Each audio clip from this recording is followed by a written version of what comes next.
There we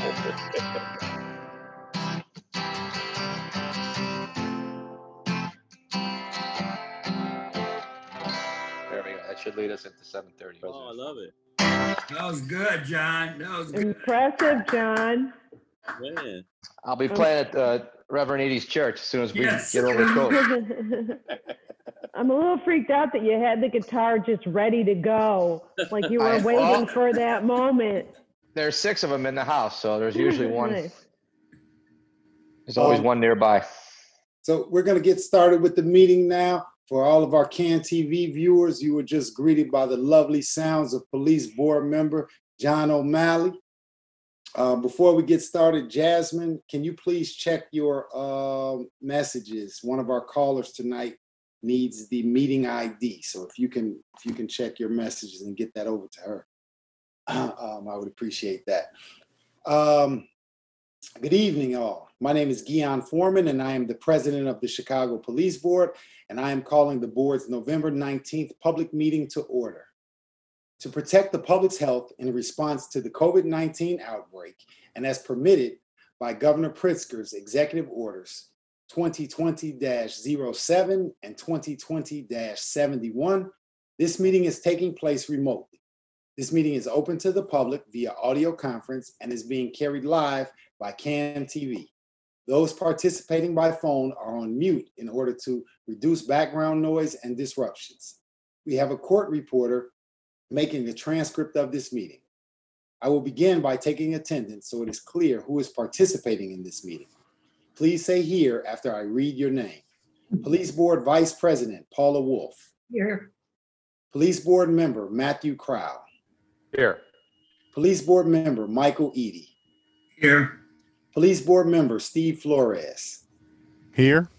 Police Board Member Jorge Montes. Here. Police Board Member John O'Malley. Here. Police Board Member Rhoda Sweeney. I can acknowledge that she's here.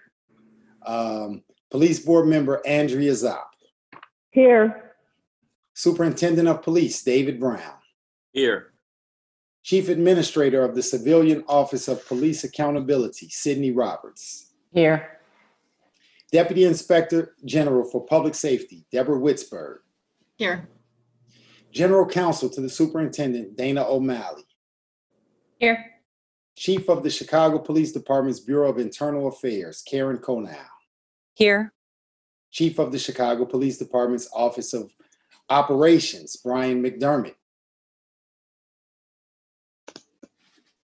I can confirm that Chief McDermott is here. Chief of the Chicago Police Department's Bureau of Detectives, Brendan Deenih. Here. Executive Director of the Police Board, Max Caprone. Here. Thank you. We will now proceed to the items on the meeting agenda. We will have time at the end of the meeting for public comment. Once again, those participating by phone are currently on mute in order to reduce background noise and disruptions. When we get to the public comment portion of the meeting, we will unmute each speaker. Is there a motion to approve the minutes of the board's October 15th regular public meeting? This is Paula Wolf. I so move. Michael Eady, second.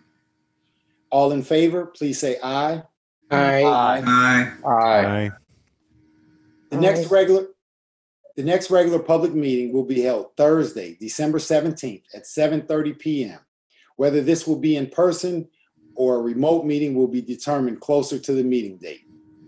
Is there a motion to close a series of executive sessions for the purposes of considering personnel matters and litigation as authorized by sections 2C 1, 3, 4, and 11 of the Illinois Open Meetings Act? Paula Wolf. I so move. Michael Eady, second. All in favor, please indicate by saying aye. Aye. Aye. Aye.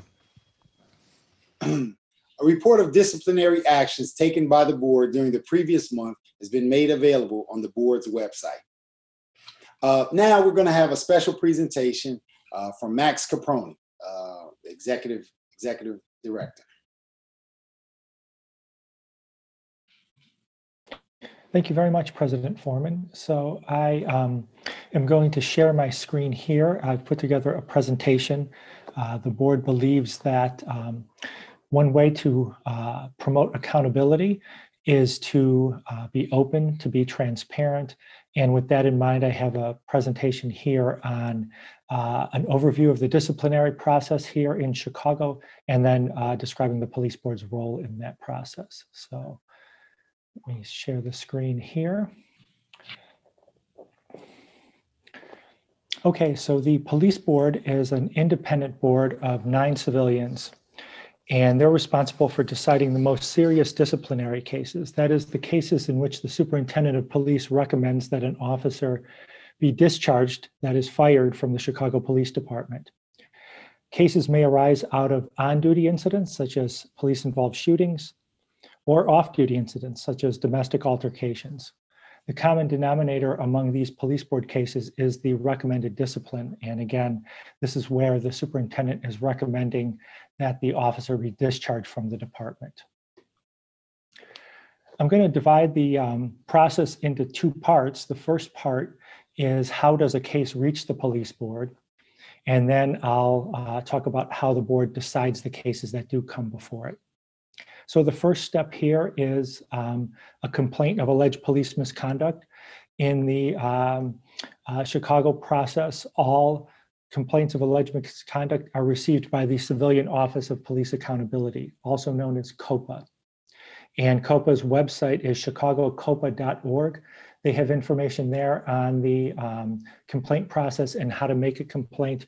And one can make a complaint online at that website, in addition to calling. And so the website there is chicagocopa.org. The next step in the process after the complaint has been received is an investigation by either COPA or the Chicago Police Department's Bureau of Internal Affairs. COPA investigates complaints such as excessive force, police-involved shootings, domestic altercations. Those are some examples of the types of complaints investigated by COPA. Some examples of complaints investigated by the Bureau of Internal Affairs includes theft of money or property by an officer, planting of drugs by an officer, or allegations of substance abuse. So a few examples of BIA cases. In addition, the city's Office of Inspector General may conduct an investigation of alleged police misconduct, but those investigations are not as frequent as COPA's or BIA, so we're going to focus on COPA and BIA for purposes of this presentation. Once an investigation has been completed, there are 4 possible outcomes for the investigation. First is sustained, where there is substantial evidence that justifies disciplinary action. Not sustained, which means there's insufficient evidence to either prove or disprove the allegation. Exonerated, which means that the evidence shows that the incident occurred, but that the actions of the officer were deemed lawful and proper. And then unfounded, which means that the evidence shows that the allegation is not factual or did not occur as reported. If an allegation is sustained, again, supported by substantial evidence, either COPA or BIA, depending on who conducted the investigation, recommends discipline to the superintendent of police. And if the superintendent, after reviewing the matter, recommends that discipline of discharging the officer from the CPD, written charges are then filed with the police board. So again, the board deals with the most serious cases, those where the superintendent's recommending discharging the officer. So some data on this process. Number of cases filed with the police board. Since 2017, 34 cases have been filed with the board where the superintendent's recommending discharge. Those cases were investigated by COPA.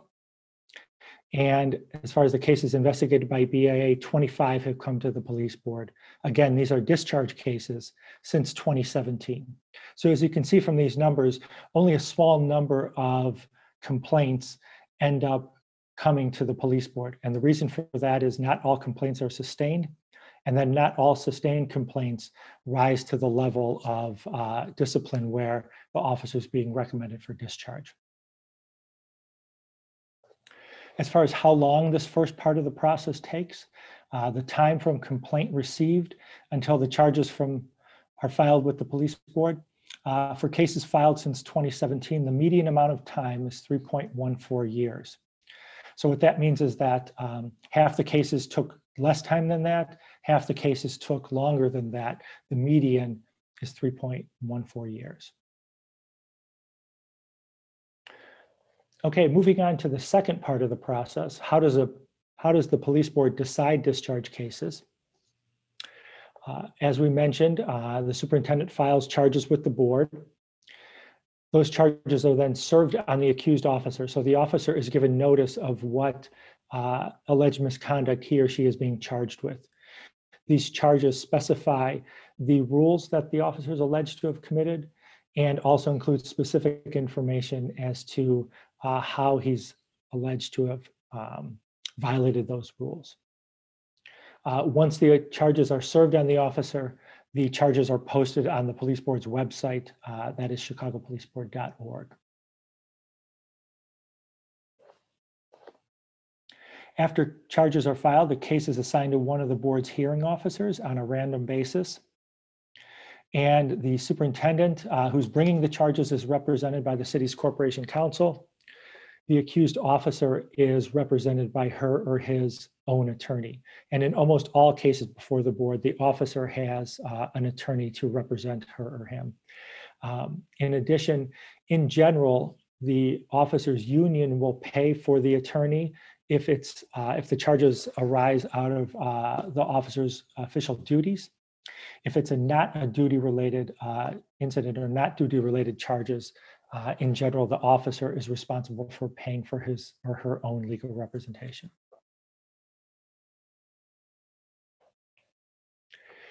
The next step is a disciplinary hearing in front of the hearing officer at which witnesses testify under oath.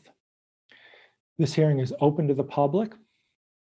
At the hearing, both sides have an opportunity to call their own witnesses, and both sides have an opportunity to cross-examine the other side's witnesses.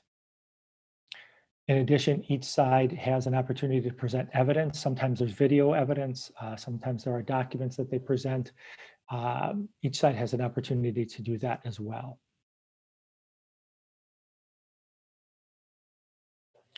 Following the hearing, the board members are required to review the entire hearing video and the transcripts.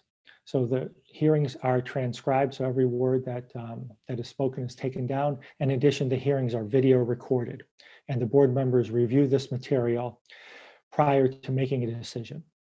The board then meets in closed session to deliberate, discuss the case, and the board must decide the case based on the evidence presented at the hearing.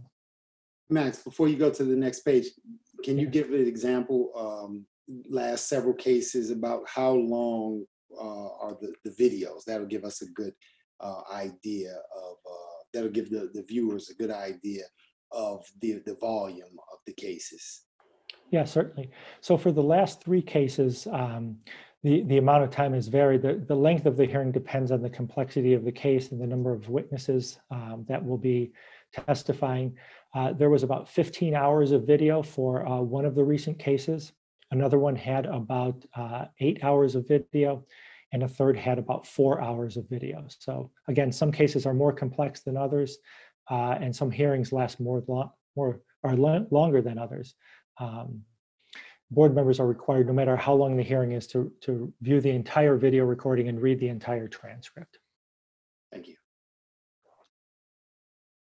So again, after meeting in closed session to deliberate and discuss the case, the board takes a final vote on each case at the board's public meeting.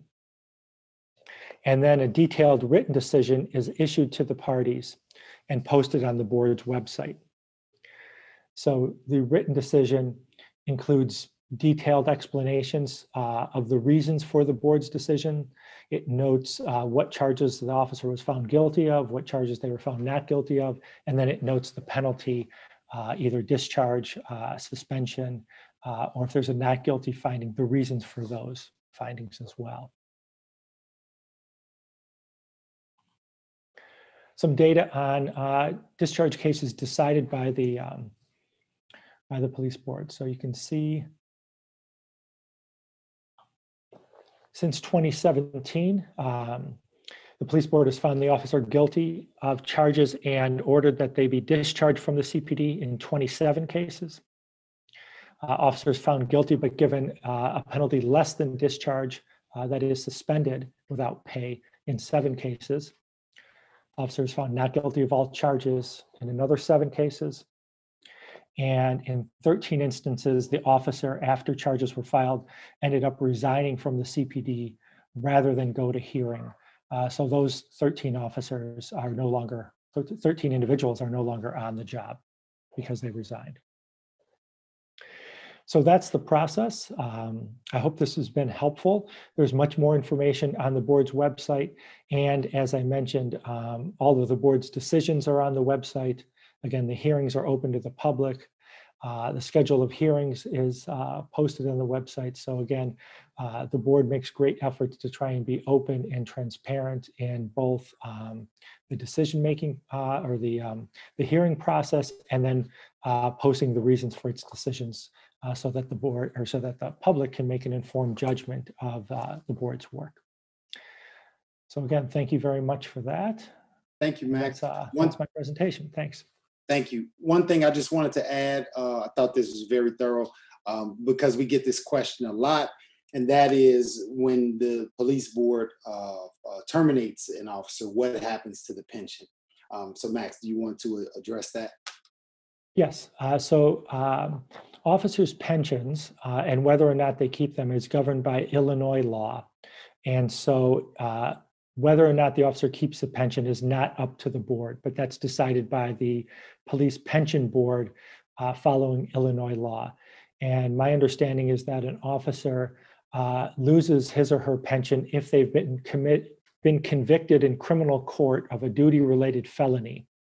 But other than that, they do not lose their pension, even if they might be fired by the police board. So it really depends on the pension board's decision and whether an officer has been convicted of a duty-related felony in criminal court. Max, you might also want to talk about whether the police board decisions are final, or is there another step available? Right, no, that's a good point, good question. So the board's decisions are final in the sense that the superintendent and the accused officer must follow those decisions unless they appeal into circuit court, the Circuit Court of Cook County, and a court enters an order overturning the board's decision. So one can appeal the decisions, but the board's decisions are not recommendations, they are decisions. And the only way to have one reversed is to appeal into circuit court and have the court reverse the decision. Thank you very much. Board will now take final action. The police, as authorized by the Open Meetings Act, has considered in a closed meeting 2 disciplinary cases, and we will now take final action on those cases. Regarding case number 19, PB 2964, is there a motion to find both Sergeant Tracy Walzak and police officer Danielle Ferlito guilty of not providing responding officers with information about a fight involving fellow off-duty officers and not guilty of making false statements? This is Paula Wolf. I move it. Michael Eady, second. I will now call on members of the boards for their vote. Wolf. Yes. Crowell. Aye. Eady. Aye. Flores. Aye. Montez. Aye. Sweeney.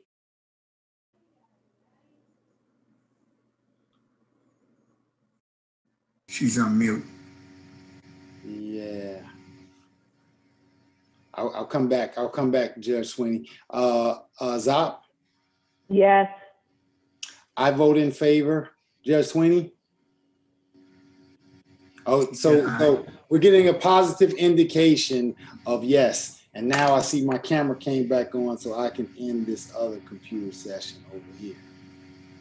This is now my computer went off again. I don't know what happened.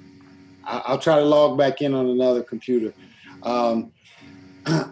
Voting in favor are board members Wolf, Crowd, Edie, Flores, Montez, Sweeney, Zop, and myself. The motion passes by a vote of 8-0. Board member O'Malley recused himself from this case pursuant to section 2-78-130 of the municipal code. Now the board will vote to impose discipline based on those guilty findings. Is there a motion to suspend Sergeant Tracy Walzak for a period of 180 days? This is Steve Flores. I so move. Michael Eady, second. I will now call on members of the board for their votes. Wolf, I vote against this motion. Crowell, Aye. Edie, Aye. Flores, Aye. Montez, Aye. Sweeney. That's a positive indication via video. We can see you. And Zop. Aye. And I vote against the motion. Voting in favor are board members Crowell, Edie, Flores, Montez, Sweeney, and Zop. Vice President Wolf and I are opposed. The motion passes by a vote of 6-2. And if I may, Mr. Chair, I would just ask anyone who's interested in the reasons for the difference in the votes to look at the written decision that will be posted. Yes, thank you. Is there a motion to suspend Police Officer Danielle Ferlito for a period of 30 days? This is Paula Wolf, so moved. Michael Eady, second. I will now call on members of the board for their vote. Wolf, Aye. Crowell, Aye. Edie, Aye. Flores, Aye. Montez, Aye. Sweeney. Okay. Zop. Yes. And I also vote in favor of the motion. Voting in favor are board members Wolf, Crowell, Edie, Flores, Montez, Sweeney, Zop, and myself. The motion passes by a vote of 8-0. Is there a motion to adopt the written findings and decisions and dissent that have been reviewed by all board members who participated in the case? This is Paula Wolf, so moved. Michael Eady, second. All in favor? Aye. Aye. Aye. Aye. Any opposed? The motion passes. Regarding case number 20-PB2975, the superintendent filed charges against Police Officer Alex Conway, recommended that he be discharged from the Chicago Police Department for using excessive force and making a false statement. The superintendent subsequently moved to withdraw these charges because Conway resigned his position with the CPD. Is there a motion to grant the superintendent's motion? This is Paula Wolf, so moved. Michael Eady, second. I will now call on board members for their votes. Wolf, Aye. Crowell, Aye. Edie, Aye. Flores, Aye. Montez, Aye. O'Malley, Aye. Sweeney. That's a positive indication from Sweeney. Zop. Aye. And I also vote in favor of the motion. Voting in favor are board members Wolf, Crowell, Edie, Flores, Montez, O'Malley, Sweeney, Zop, and myself. The motion passes by a vote of 9-0. The decisions in these cases on which the board took final action this evening will be entered as of today's date and will be issued to the parties. The decisions will then be posted on the board's website. All right. The City Council has given the Police Board the responsibility to consider appeals by applicants for a probationary police officer position who have been removed from the Chicago Police Department's eligibility list due to the results of a background investigation. The board has drafted rules of procedure for these appeals. Earlier this year, we posted the draft on our website for public comment. We made revisions in response to comments, and we now have a final draft. Is there a motion to approve the final draft of the rules of procedure that have been posted on the board's website? This is Paula Wolf. I so move. Michael Eady, second. All in favor, please indicate by saying aye. Aye. Aye. Aye. Any opposed? Motion passes. In addition to drafting rules of procedure, the board has conducted a search for appeals officers to consider these appeals. We received 35 applications for the position and interviewed 7 candidates. The board has determined that it needs 4 appeals officers. Is there a motion to appoint Mamie Alexander, Kyle Cooper, Laura Perry, and Brian Porter as appeals officers? This is Paula Wolf. I move their appointment. Michael Eady, second. All in favor, please say aye. Aye. Aye. The general orders and other directives issued by the superintendent during the previous month are posted on the police department's website. Superintendent Brown, I'll now ask you for your oral report. Thank you. Once again, thank you all so much for your time. And I want to also thank the public participants for their regular attendance on the virtual meeting. Your voice is really important and you deserve to be heard.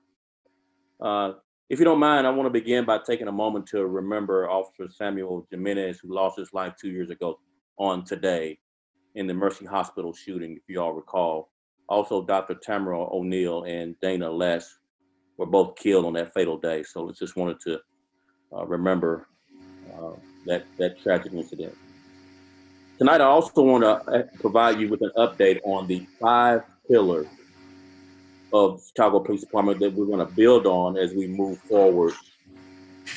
These pillars are: number 1, officer wellness; next, community engagement; transformational change through reform; ensuring public safety; and finally, strengthening investigation.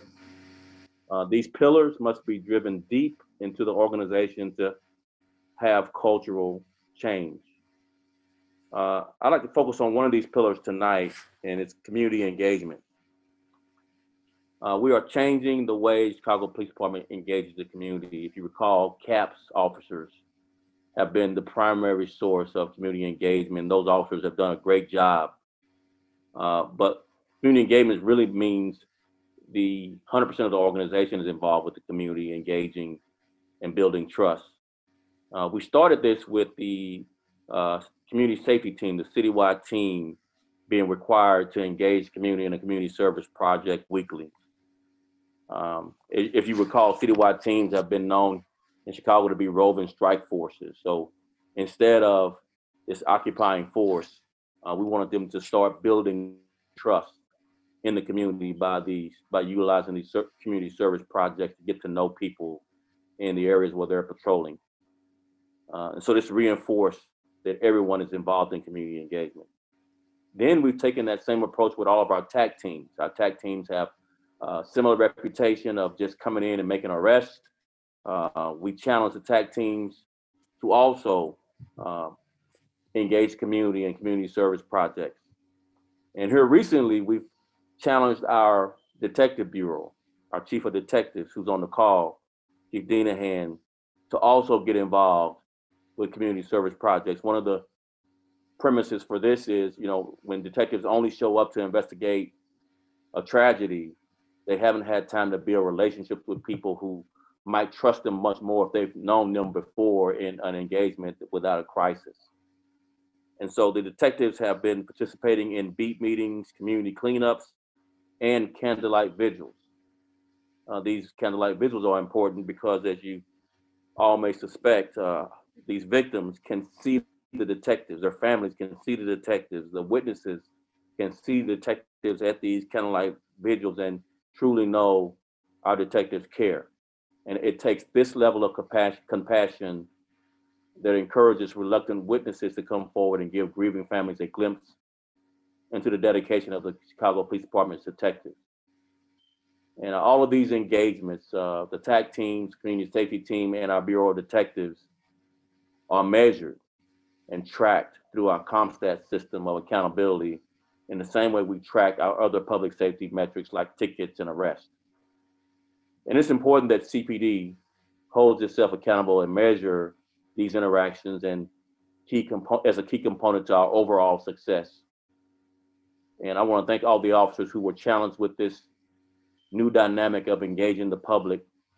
And I want to thank everyone here tonight for helping us make Chicago a safer place. And finally, I want to wish you all a happy Thanksgiving if we don't see each other before then. And please stay safe and wear a mask when in public, when you can't social distance. Thank you. Thank you, Superintendent. Mr. President, I have just a quick question. I know you did a program like this in your last job. I'm wondering, how do you measure whether or not it's effective? So one of the ways is we don't just randomly interact with the community in areas throughout the city. We specifically focus on the areas that are experiencing a high occurrence of violence. And we measure interacting with people there. One, clearance rates should go up. That's one measure. Another measure is witnesses coming forward. With the community safety teams, even though it sounds counterproductive, safer areas, safer beats, and otherwise a reduction in crime with less enforcement. I know that sounds counterproductive, but my premise is the best way to reduce crime is to prevent it from happening in the first place. And you do that by building trust. And that criminals, once they see people in the community trusting the police, they have a lower incidence of committing crime, low to none. And that's our goal, is to reduce crime from a high incidence to a low incidence. And we focus on our tier ones primarily with our community engagement, but we do it all over the city. But the measures, again, are the outputs of clearance rates going up and seeing crime reduction, because people in the community trust the cops and the criminals see that. And that's how they get caught, is when people build that bridge between the police and the community. So at such time as you think it's appropriate, would you be willing to come back to the police board and give us some data on that? Yes. That'd be great. Definitely. Yeah. What can we, the members of the public, do to assist in these efforts? Number one, share this dynamic. And what we've realized is that, it's almost like a tree falling in the forest. If no one hears it, did it really fall? Today, news is gathered on social media, and people get their news from social media. And so we have a really robust social media push on relaying these community engagement programs and a lot of projects and a lot of interactions.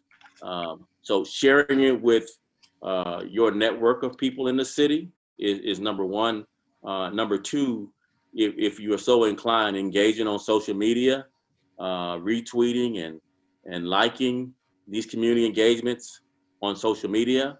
And finally, when you see our police officers in the community, encourage them, because it's not their first thought that community engagement is much appreciated. They think they're not being appreciated, and when it's actually the opposite. People appreciate you much more when you are leaning more into community engagement than you are to enforcement only. So those are kind of the three top things I can think of you can do to help. Okay, great, thank you. Board members, any other questions for Superintendent Brown? Rhoda, I see you raising your hand, but we can't hear you. Your audio. If you type the question in the chat, or if you email me or Max, we can ask the question. In the meantime, we're going to move to Chief Roberts, if you would like to provide your oral report. Sure. Good evening, everybody. And I'd like to start echoing Superintendent Brown to mask up and keep socially distanced from as we go about our daily lives. I guess there's just two things that I'd like to highlight. One is COPA is continuing to bring to conclusion protest-related complaint investigations that we started back in the summer. I also wanted to make note that the CTA officer-involved shooting that occurred on the platform of the Red Line, that incident occurred in February of 2020. COPA has concluded that investigation as well. I also would like to talk about some of COPA's recent community engagement efforts. One of the things that we want to do is to not only inform the community, but to be informed by the community. And so in the late summer and in early September, we convened what we've called COPA's Community Policy Review Working Group. This group began meeting in October and embarked on a review of a host of COPA's investigative policies. We have recently received feedback from the group, a host of recommendations that we have reviewed. We are in the process of implementing those recommendations within our existing policies, and we'll be submitting that to the monitors for review and approval. I think for right now, that concludes my report. Thank you. Any questions for Chief Roberts?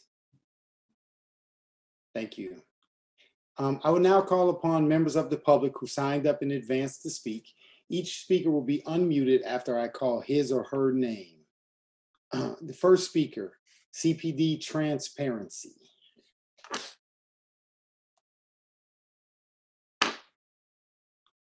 CPD Transparency. Hello again. Here's a news flash.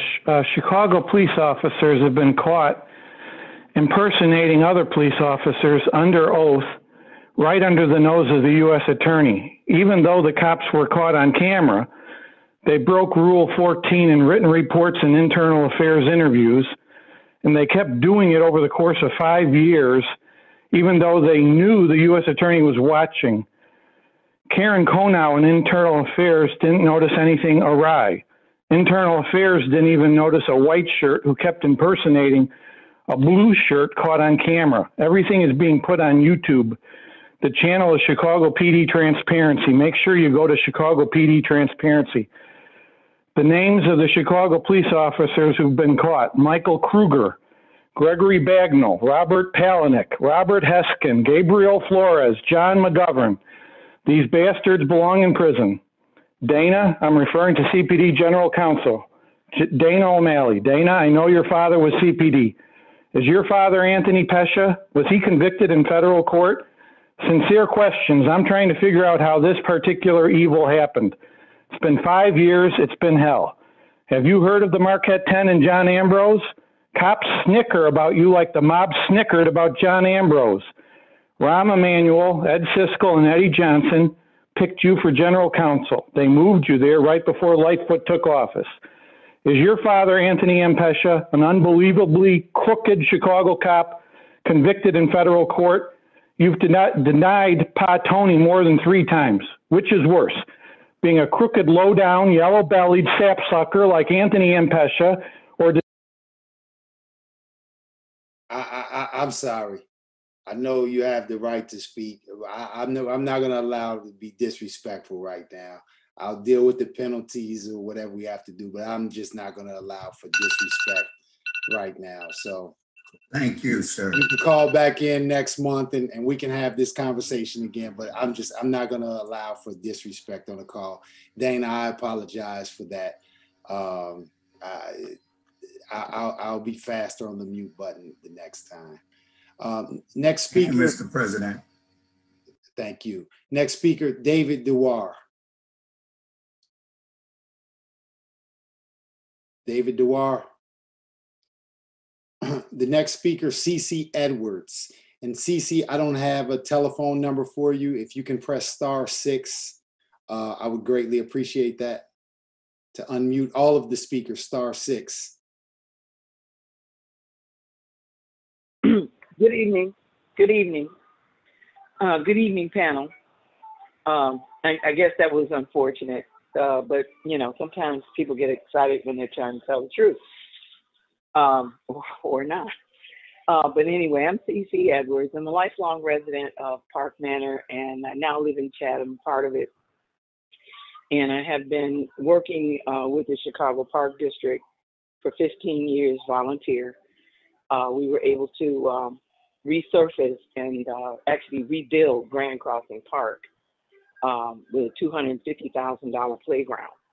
And we've done other work in there as well. Our whole focus is how are we going to stop the violence with the young people, bring them together with the police department.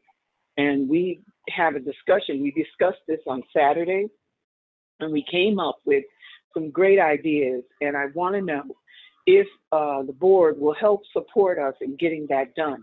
Now, 6th District is one of the main districts, and they're a great district. You know, I've done a lot of work with them. I've been in former law enforcement myself, but we've done a lot of work with them, and they have been so cooperative, and they want to help. We just need support, funding if necessary. It depends. We had Bike with a Cop, for an example, which can be done at any of the parks within any district. The Chicago Park District will work with us. We just have to make sure we present it properly. If we do need extra funding, like, you know, for cookies or food or something like that for the young people, but this would be a great way to establish youth and police department, because some of those youth can become police officers.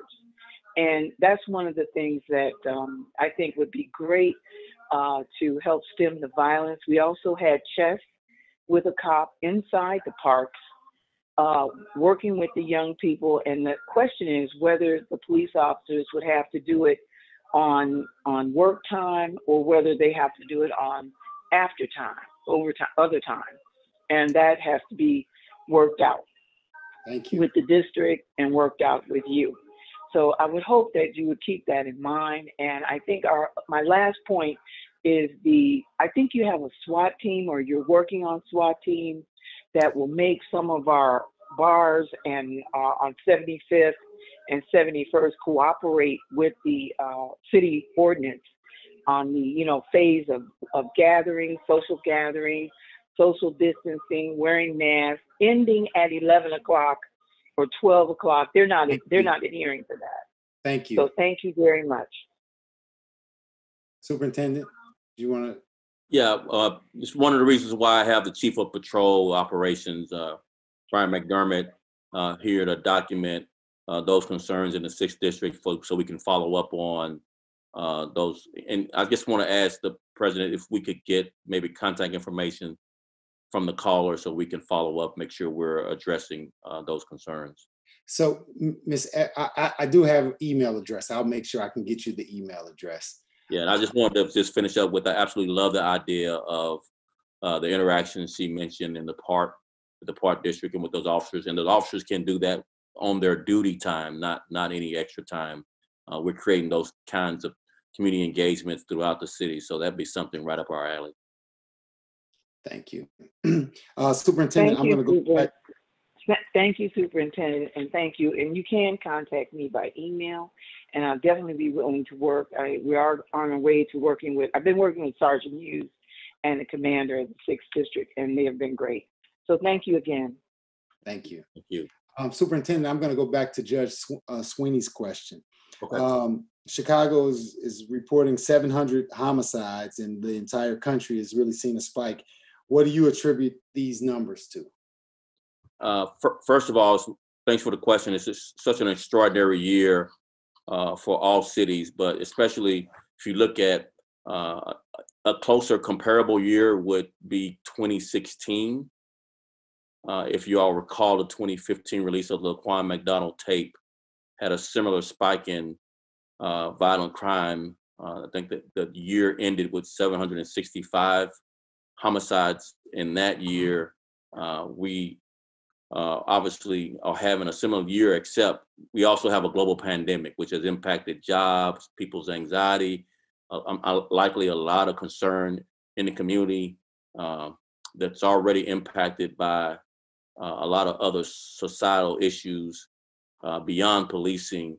But what we're seeing is the criminal element taking advantage of what's happened to the criminal justice system because of the pandemic. We obviously haven't been able to convene juries the way we normally would. The normal cadence of trials are out of sorts, and our jails have been slowed in its capacity to hold a similar number of people. And many of those are backed up in the trial system, and the jails are not wanting to have clusters of COVID in our jails. So people who would normally be in jail and are standing trial on the way to jail are in our communities. And they're in our communities, and our officers are not only managing more people on electronic monitoring, more people in the community because they are not wanting to cluster the jails, but we've had obviously the most significant protest as it relates to the George Floyd murder on videotape. That outpouring began in May, and officers managing protests, managing looting, and agitators inside these peaceful protests, meting out violence and property destructions. So all of these dynamics with a global pandemic have just been extraordinary. It's been an extraordinary year like no other in Chicago's history. The only closest, like I mentioned, is 2016, where the year ended with 765 murders. So one of the things that we focused on is building trust. We do all of the traditional work. We make stops. We try to take as many guns off the street. So far this year, there's been 9,600 guns recovered by the Chicago Police Department this year. That's more than LA and New York combined. And again, we're not going to arrest or jail our way out of this. We have to collaborate with the community in order to deal with these societal issues that go beyond policing, but while at the same time building that trust where people come forward and the criminals feel to move somewhere else rather than prey on people who are at their last wits dealing with this pandemic, worried about their job, worried about their kids, school's been out. I mean, it's just been a lot of things happening together that's impacted the violence. No one thing, but all of those things, I think, combined in this extraordinary year. And I hope that was helpful. Absolutely. Thank you. Thank you for that, that explanation. Next speaker, John Perryman. If you can press *6. Good evening. Can you hear me? Yes, sir. All right. Thank you. So this is, I have a question for the superintendent. I testified all the way back in May about a large drug market that was making our park on the west side, Garfield Park, pretty much unusable. This is after I'd already been reaching out to the commander's office for a month about this problem, and they couldn't be bothered to even return a phone call. So I was wondering if you could please give us an update on that. Is it okay to start? Yeah, go ahead. I was making sure Guillaume was okay. Yes, sir. Yes, sir. Okay. So, Ms. Perryman, we've dedicated a lot of resources to address your concerns from the initial concerns you expressed in the meeting. One, the two commanders have expressed they talked with you, they have made arrests and taken action in the park. You had also talked about a homeless camp in the park. Officers have dealt with the homeless. We've collaborated with the Department of Human Services, Streets and Sanitation. We've informed the Park District, received a lot of collaboration to make sure that they keep the parks clean and address some of the issues that's attracting some of the homeless there.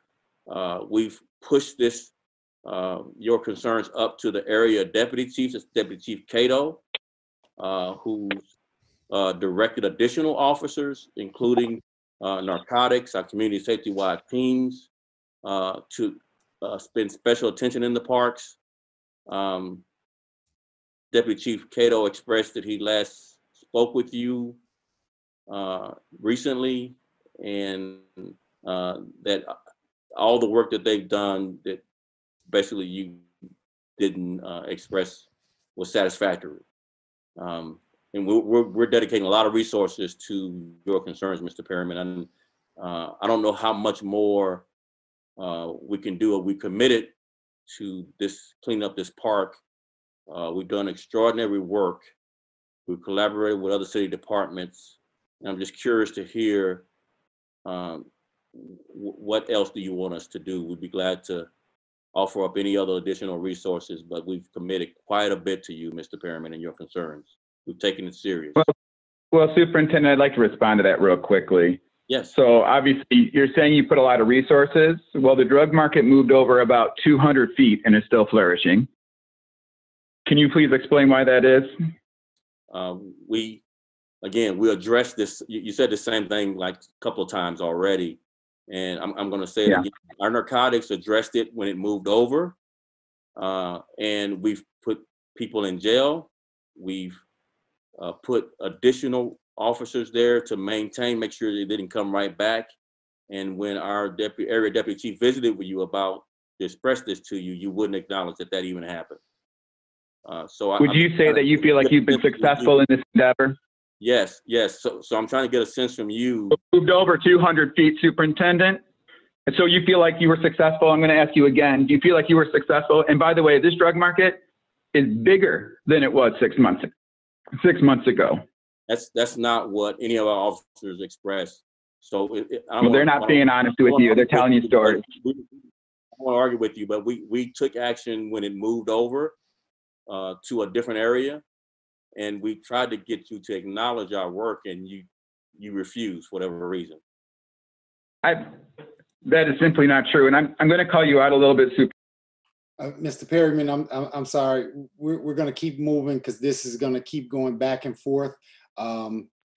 Let's try to arrange another opportunity for us to get together. Mr. Foreman, you did promise me that I could have a little bit extra time because this has been going on for months and months and months, and Superintendent is not. Mr. Perryman, I'm giving you extra time, and this is going to keep going back and forth until the drug market gets shut down completely. And right now, we have other speakers that we have to go to. Next month, we can come back and we can have this same public conversation again, or we can try to set up another private conversation to kind of keep it going. But I don't want to take up a lot of time. I would like to know how many more months we will have to live like this, because it's unacceptable. And I came here for help. I'm going to answer for the superintendent that the drug problem has been going on for a while. The drug problem is not going to end right away. The superintendent has dedicated resources. He's promised you to continue to dedicate resources. That's what he'll continue to do. The next speaker is Jennifer Edwards. If you could press *6, Ms. Edwards. Okay, thank you. Good evening, everyone. You can hear me? Yes, ma'am. Okay. Last evening, our community members were on the CAPS beat call for beats 623, 624 that meets every other month. We think that this is so active that the beats should meet every month. I just thought I would throw that in. Beat 623 reports 3,375 calls for service with 10 auto thefts and 327 total incidents and more. Beat 624 reports 5,038 calls for service with 420 incidents and 62 adult arrests. There is an increase in vehicular carjackings and violent crimes in our area. I mentioned a few of the beat statistics to bring up again the need for more police attention on the 79th Street corridor. When speaking randomly to an officer near our area recently, he stated, "I don't drive down 79th Street." This was an officer from another district. We are repeating information about this area because there were technical issues last month, and 2 of our community members were not able to give information about critical areas on 79th Street. Ms. Chapman-Regis and Ms. Pollard will follow with their reports. I'd like to thank you in advance for special attention that you can give to beat 623 and 624 of the 6th District. We hope that the new community engagement program can start in the 6th and 3rd District soon. We are connecting with community partners in our area and preparing for you to come to our area so that we can help when you start knocking on doors. Superintendent Brown, I appreciate everything that you can do for us, and thank you. Thank you very much, Ms. Edwards. Next speaker, Jesse Pollard. You can press *6. Okay. Good evening. Good evening. I'm speaking on some of the negative effects New Way Methadone Clinic at 110 East 79th Street has on our quality of life. The building is in need of repair and poses a safety hazard. From approximately State Street to Cottage Grove, 77th Street to 82nd Street, patients drift back and forth up and down the street, loitering in front of and around businesses and private residences. Sometimes patients trash the property. There are patients and non-patients selling drugs. Then the McDonald's at 7900 South King Drive, the Marathon gas station 7850 South King Drive, and Shell, Baba's Famous Steak and Lemonade at 7859 South State. They have groups that loiter daily and people selling drugs. There are no security guards. And there was a report of a female customer being assaulted by a Marathon gas station employee. Other negative effects on our quality of life are the carjackings in the area, as well as the violence and shootings that occur at CTA bus stops, on buses, trains, and at L stations. Thank you. Superintendent, well, I know you have a team on the call, so if you guys can take a look into some of those issues. You know, we have these residents that come out pretty regularly, and you know, they're giving specific addresses, and so if you can report back to us next month, just as you do in your regular reports, we greatly appreciate it. Next speaker, Eunice Chapman-Regis. If you could press *. Hello, can you hear me? Can you hear me? Yes, ma'am. Good evening. Good evening. Good evening, sir. I'm an active member of the 79th and Eberhard Block Club, and our complaint involves Family Fresh Meat Market with 2 locations, 457 East 79th Street and 519 East 79th Street, which is a 24-hour store. We fail to see the necessity of having a 24-hour store. There's been a long history of them being a haven of drug activities and gang activities, resulting in shootings. We've witnessed the sale of loose cigarettes. There's a deliberate violation of zoning city ordinances requiring windows can only be covered 25% or less to prevent obstruction of viewing inside and outside of the store. The store previously closed on several occasions due to health violations, only to be reopened under a different family member's name. We need satisfaction now. For 10 years, we've been trying to correct these problems with this store with no improvement. Our quality of life is threatened and compromised as many families with minor children live on the 7900 block of South Eberhard. What does it take to rectify and correct this issue? We have attempted and exhausted numerous measures to correct these egregious activities. We've spoken to the building owner several times and taken him to court, but the judge ordered Bobby, the ghost tenant store owner, not to be on the premises. He continues to do so, violating a court order. We reported these businesses directly to Officer Hughes of the 6th District CAPS office. We called 911 and filed and received SR numbers from 311.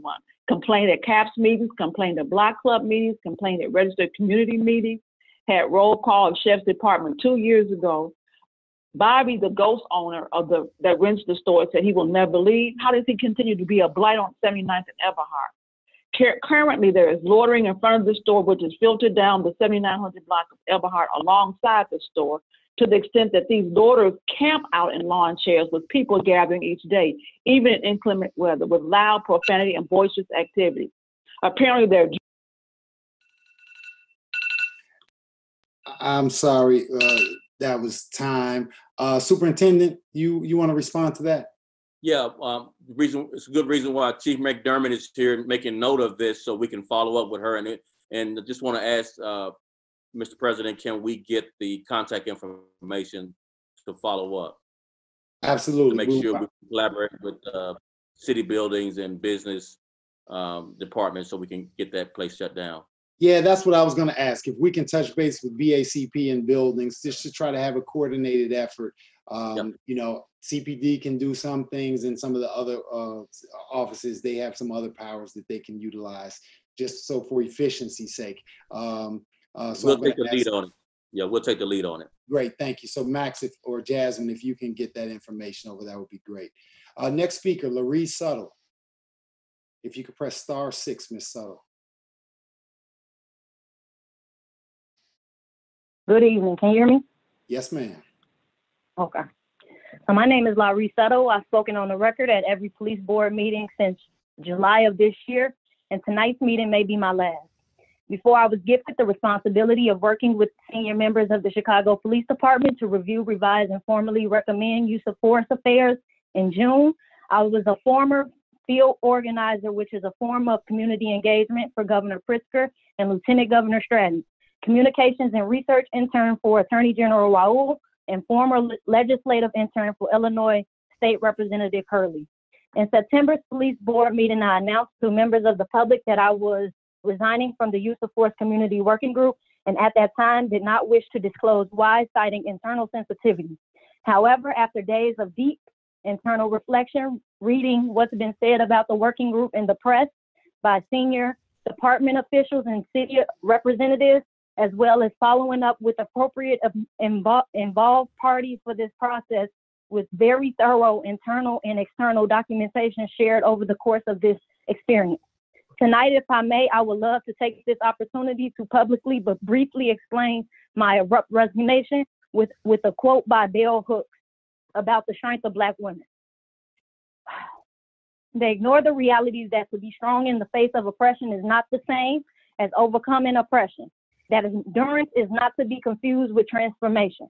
You should also know that recently I submitted a 50-page extensive deposition to the Independent Monitor, Associate Monitor for Use of Force, and Vice President for Hillard Hines Law Enforcement Consulting, which I'll invite others of the public to review next Friday, November 27th. This document can be summarized as 2 years worth of trusted and collected resources from a range of stakeholders in the city, state, nation, and abroad on policing, the honest purpose of the creation of the Use of Force Working Group and others to follow, referring the DOJ's 2017 investigation, how and why I chose to evaluate this police department as a community partner based on agreements outlined within the consent decree. These 3 areas include community policing, impartial policing, and use of force policies, training, reporting, supervisory. Take your time, Ms. Suttle. Ms. Suttle. Provision is Officer Wells. Ms. Suttle, take. I feel sick. Are you okay? You okay, Ms. Suttle? Ms. Suttle, how about this? I'm gonna call on you at the end. We were at the time, but I want you to finish your statement, okay? So I'm gonna call back on you at the end. Go get a drink of water and kind of chill for a second. Miss Flora Subtle. Matter of fact, Miss Flora Subtle, I'm gonna call on you later. You can check on Larry. Next speaker, I might mispronounce this. Ugochi Afoa. If you could press *6.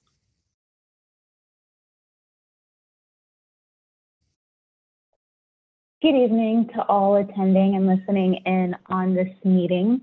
My name is Ugochi Ofoha. Mr. Foreman, you got it right. My pronouns are she, her. I have some questions for Superintendent Brown. Some are yes, no questions, and all are pretty straightforward in my opinion. The first question, do you believe a perpetrator of domestic violence is fit to work in the police department?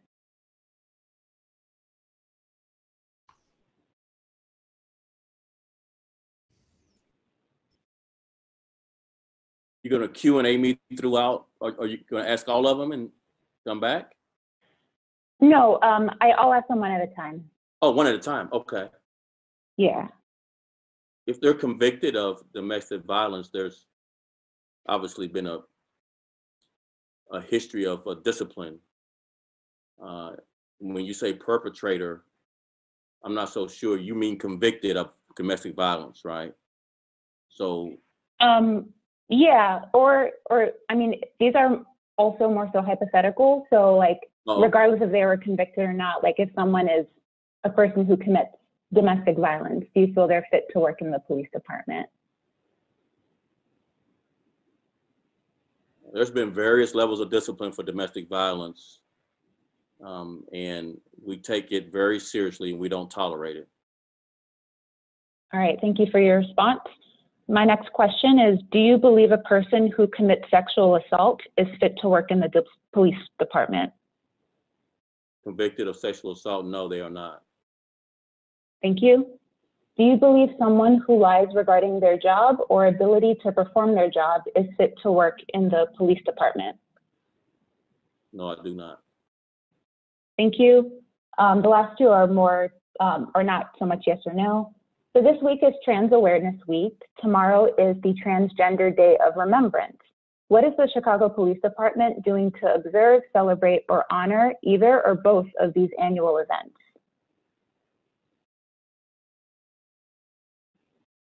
Well, as you know, we do not tolerate any kind of bias toward any person, regardless of their sexual orientation, LGBTQ, and we support all communities. And I know you know this, I just wanted to express that number one. Specifically, what are we doing to support? I've met with some members, I'm sure not all. We invited a group that we had interacted with in the past, and we met via Zoom, and we committed to continue to meet. And I've met with a representative of the trans group who wanted to meet outside of the normal setting of the group. And I'm open to meeting you or others on any issues where CPD can be of assistance to ensuring that, number one, you're safe, as well as we build trust amongst our officers and the community. Thank you. And my last question is, COVID rates are at a high in Chicago and throughout the country. What are you doing to ensure members of the Chicago Police Department don't contribute to the spread of COVID-19? We've done three things recently. One, we've put out a memo several weeks back. We issued an order, which means if you're in violation of not wearing your mask, not socially distanced, you can receive progressive discipline. And number two, we've recently began inspections of members of the department on the job to ensure they wear their mask. And if they're in violation, they're subject to progressive discipline. Thank you. All right, that's all I have. Thank you very much. Thank you. Ms. Subtle, are you? I want to check back with you. Are you able to speak now? Ms. Larry Subtle. Can you hear me? Yes, ma'am. Okay, I'm sorry. Still recovering from COVID, so seriously, mask up, everyone. Got a little nauseous there. Can I start from the beginning? No. You were almost at the end, but I didn't want to. We lost the point towards the end, so I just wanted to let you finish. What part did you lose? What the document was summarized to be? Yeah, you were. I mean, like you were at 2 minutes, so I'm not exactly sure. So you got, let's say, 10 seconds right now to finish up. Okay, so I'll take it back to the part where I think that people should know that I recently submitted a 50-page extensive deposition to the independent monitor, the associate monitor for use of force, and vice president of Hillard Hines Law Enforcement Consulting. And I'll invite others of the public to review that same document next Friday, November 27th. There's still ongoing conversation around that.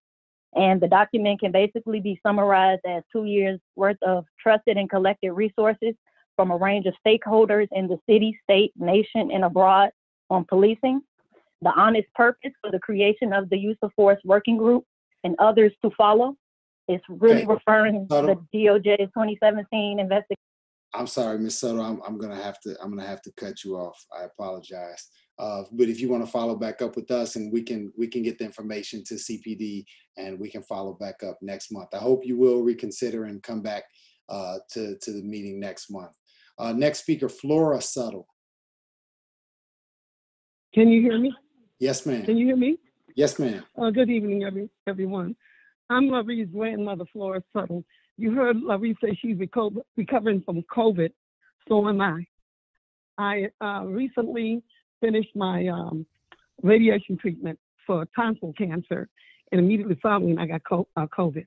But we're fine now.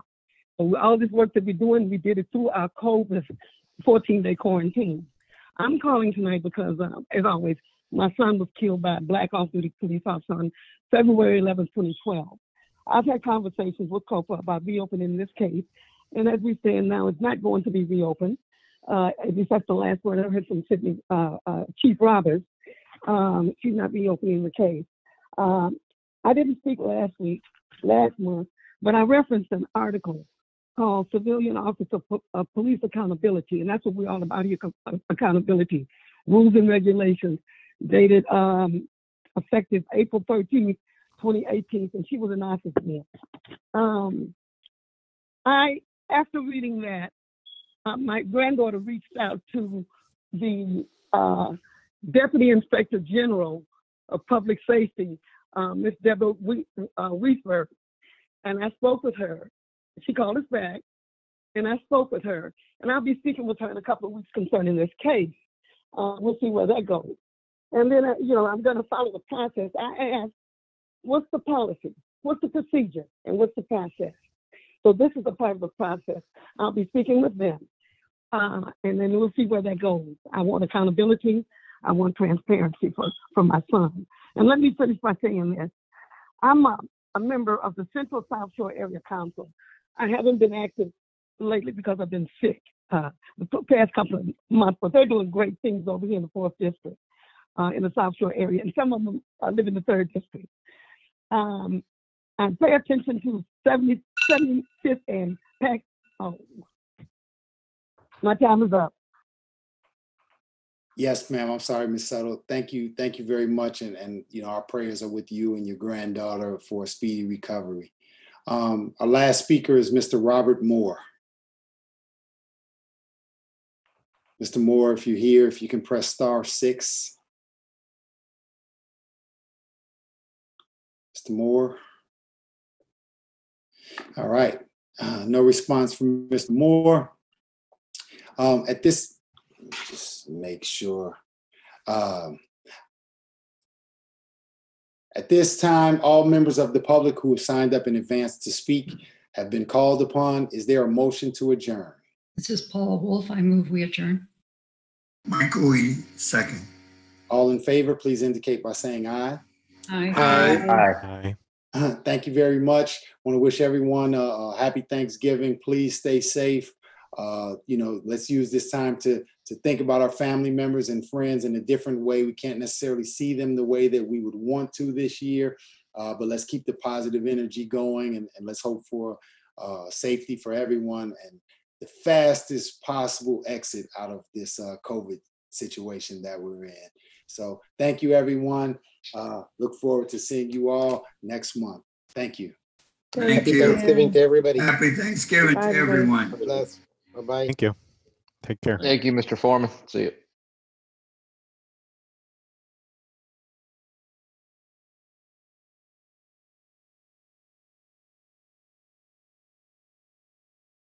you.